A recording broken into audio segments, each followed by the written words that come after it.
In the quiet twilight of his years, Deji sat alone before his crumbling house, a shell of the charming, proud man he once was.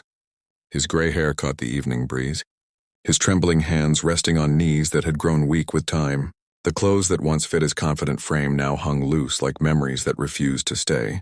Every evening, without fail, he would drag his worn plastic chair to the doorway. His eyes would scan the dusty road, searching, hoping, praying to see any of his children, Femi, Dami, or Tunde, walking toward him, but they never did. The road remained as empty as his heart. They had moved on, not with bitterness, but with grace. They had found their peace not through vengeance, but through healing.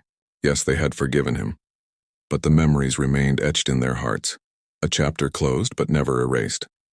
One morning, his voice barely a whisper, he asked his neighbor, "Have they asked about me?" The neighbor's hesitation spoke volumes before he finally shook his head. No, only their mother.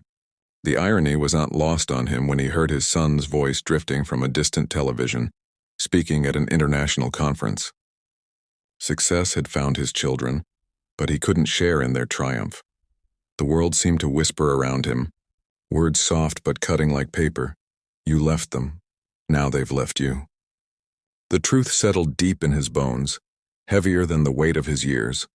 He had chosen what he thought was freedom over the bonds of family, but that freedom had transformed into a prison of solitude, and the family he once turned his back on had become a beautiful legacy he could no longer touch. Life, in its poetic justice, had taught him its most fundamental lesson. What you plant is what you harvest. Maria, their mother, had planted seeds of love, nurturing them through storms and drought. Now love had built her a home filled with warmth and laughter. But he had planted abandonment, and loneliness had built him nothing but an empty room. The lesson stands clear, like a beacon in the darkness. Never make your children pay for the mistakes you made with their mother.